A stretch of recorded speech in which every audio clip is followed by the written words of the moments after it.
20 सितंबर 2023। मोदी सरकार ने संसद और विधानसभाओं में महिला रिजर्वेशन को मंजूरी तो दे दी है, मगर पिछले लगभग 2.5 साल से सुप्रीम कोर्ट इस पर मोदी सरकार से जवाब मांग रहा है, एफिडेविट मांग रहा है। वो मोदी सरकार देने को तैयार नहीं है। अभी पिछले महीने यानी अगस्त की ही बात है, कोर्ट ने मोदी सरकार से पूछा था कि उसने संसद और विधानसभाओं में महिलाओं के रिजर्वेशन की मांग को लेकर जो पीआईएल दायर हुई थी, उस पर अपना जवाब क्यों नहीं दाखिल किया। ये याचिका 2021 में सुप्रीम कोर्ट में दायर की गई थी। बेंच थी जस्टिस संजीव खन्ना और जस्टिस एस.वी.एन. भट्टी की, जिसने पिछले महीने 11 अगस्त को हुई हियरिंग में मोदी के लॉ ऑफिसर से पूछा था कि आपने अपने जवाब सबमिट नहीं किए हैं, आप कतरा क्यों रहे हैं, आपने जवाब क्यों दाखिल नहीं किया है, आप कहें कि आप इसे लागू करना चाहते हैं या नहीं लागू करना चाहते हैं। ये इतना इंपॉर्टेंट मुद्दा है कि इसे ठंडे बस्ते में नहीं डाला जा सकता। ये बहुत इंपॉर्टेंट है, ये हम सभी के लिए चिंता का विषय है। ये याचिका 2021 में national federation of Indian women NFIWA ने लोकसभा में महिला रिजर्वेशन बिल को फिर से पेश करने की मांग करते हुए दायर की थी। इस बिल को संविधान का 108वां संशोधन बिल 2008 भी कहा जाता है और इसके जरिए लोकसभा और राज्य विधानसभाओं में महिलाओं को 33% का रिजर्वेशन मिल रहा है। हालांकि इसे 2010 में राज्यसभा ने पारित कर दिया था, लेकिन 15वीं लोकसभा के डिसॉल्व होने के बाद इसका भी गेम ओवर हो गया। तब से अब तक 10-12 साल हुए, जिसमें से 9.5 तो मोदी के मानिए, मगर एक बार लोकसभा में इसे रखना तो दूर, मुंह से इन्होंने इसकी सांस तक नहीं ली है। पिछले महीने यानी अगस्त में सुप्रीम कोर्ट में इस पर जो हियरिंग हुई थी, उसमें कोर्ट ने इस मुद्दे पर रुख अपनाने में राजनीतिक दलों की अनिच्छा पर ताज्जुब जाहिर किया और केस को अक्टूबर तक के लिए स्थगित कर दिया। ये रिपीट करते हुए कि मोदी सरकार को जवाब तो दाखिल करना ही होगा। जस्टिस संजीव खन्ना ने यह भी इशारा किया कि अगले दिन कोर्ट स्वीकार्य न्यायिक हस्तक्षेप की सीमा में रहते हुए एक ऑर्डर जारी करेगी, लेकिन यह पहली बार नहीं था कि कोर्ट ने इस मुद्दे की इंपॉर्टेंस को अंडरलाइन किया। महिला रिजर्वेशन मुद्दे के संवैधानिक महत्व पर कोर्ट ने पिछले साल नवंबर में नोटिस जारी करते हुए और मोदी सरकार से रिस्पांस मांगते हुए जोर दिया था। महिला रिजर्वेशन के मुद्दे पर कुछ और मामलों पर भी सुप्रीम कोर्ट ने विचार किया। सुप्रीम कोर्ट ने नागालैंड से रिलेटेड एक केस में स्थानीय निकायों में महिला रिजर्वेशन के मुद्दे पर हियरिंग की। ये भी इसी साल फरवरी की बात है। सुप्रीम कोर्ट ने नागालैंड के स्टेट इलेक्शन कमीशन को महिला कोटा के साथ नागालैंड में लोकल बॉडी इलेक्शंस को नोटिफाई करने का निर्देश दिया था। हालांकि राज्य सरकार ने ये रुख अपनाया कि संविधान के अनुच्छेद 371A के तहत विशेष प्रावधानों के मद्देनजर महिला रिजर्वेशन नागालैंड पर लागू नहीं है। 25 जुलाई को हुई हियरिंग में जस्टिस S.K. कौल और जस्टिस सुधांशु धूलिया की बेंच ने राज्य सरकार के इस रुख की सराहना नहीं की।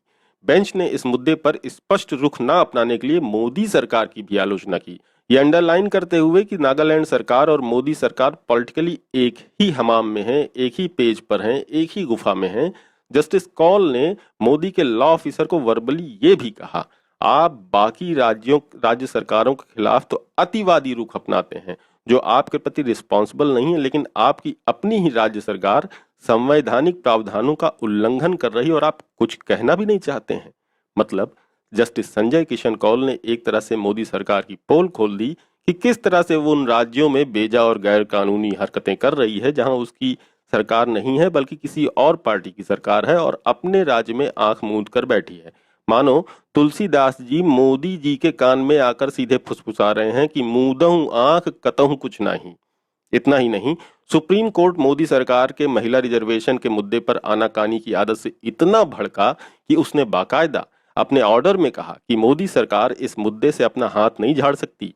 जहां एक संवैधानिक योजना दी जाती है और इसका काम इस फैक्ट से आसान हो जाता है कि राज्य में राजनीतिक व्यवस्था केंद्र में राजनीतिक व्यवस्था के हिसाब से है। भाजपाइयों की भाषा में बोलें तो डबल इंजन की सरकार है। मतलब सुप्रीम कोर्ट ने जो मोदी के कान उमेठे हैं वो यही कि जहां डबल इंजन की सरकार भी है वहां भी इनकी रेल डिरेल है। बेंच ने हियरिंग के दौरान महिला रिजर्वेशन के महत्व पर भी जोर दिया। जस्टिस कौल ने नागालैंड के एडवोकेट जनरल से वर्बली कहा कि रिजर्वेशन तय करता है कि मिनिमम लेवल की नुमाइंदगी हो। रिजर्वेशन पॉजिटिव एक्शन का थॉट है, महिला रिजर्वेशन उसी पर बेस्ड है। आप संवैधानिक प्रावधान से कैसे बाहर निकलते हैं, मुझे ये समझ में नहीं आता। अब जीवन के सभी क्षेत्रों में महिलाएं समान रूप से शामिल हैं तो महिलाओं की भागीदारी का विरोध क्यों? आप 1/3 नुमाइंदगी देने में भी क्यों संकोच करते हैं। अपने ऑर्डर में बेंच ने जोर देकर कहा कि महिला रिजर्वेशन नागालैंड के पर्सनल लॉज और अनुच्छेद 371A के तहत इसकी विशेष स्थिति को प्रभावित नहीं करेगा। पर अटॉर्नी जनरल ने इसे फॉलो करने के लिए और वक्त मांगा तो केस को 26 सितंबर तक के लिए स्थगित कर दिया गया। बस 4-5 दिन में बाद ही इसकी सुनवाई होनी है।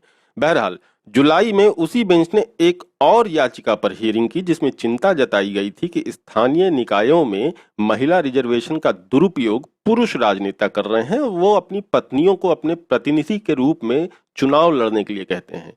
लेकिन बेंच ने ताज्जुब जताया कि इस तरह की प्रथा को रोकने के लिए अदालत कैसे हस्तक्षेप कर सकती है।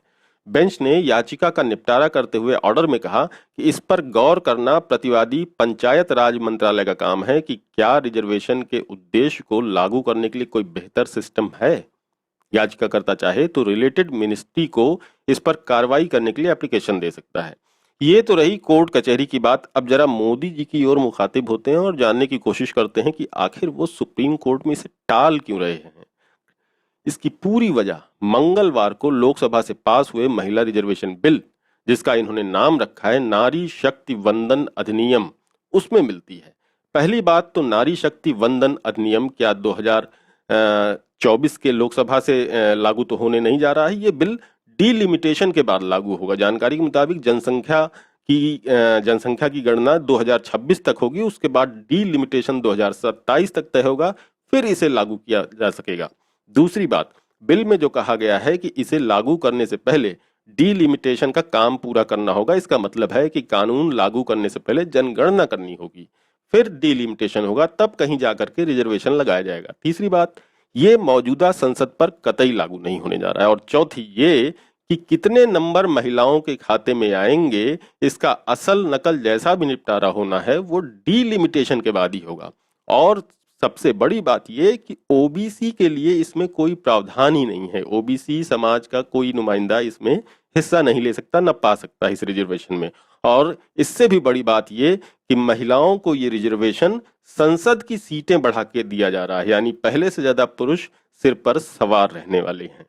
यही सारी बातें अगर मोदी जी सुप्रीम कोर्ट में एफिडेविट दाखिल करके कह देते तो नीचे जरा कमेंट में बताइए कि सुप्रीम कोर्ट उनके एफिडेविट पर क्या करता। अब जरा इस बिल का इतिहास जान लें। महिला रिजर्वेशन बिल 27 साल पुराना है। पहली बार सदन में 12 सितंबर 1996 को पेश हुआ था और तब केंद्र में HD देवगौड़ा की सरकार थी। कुछ दलों के विरोध की वजह से ये पास नहीं हुआ था। इसके बाद संसद में 6 बार और ये बिल आया। एनडीए की सरकार में 4 बार आया और यूपीए की सरकार में 2 बार आया। मोदी की सरकार में पहली बार बिल लाया गया, यानी इस बार 8वीं बार ये बिल लोकसभा में पेश हुआ है।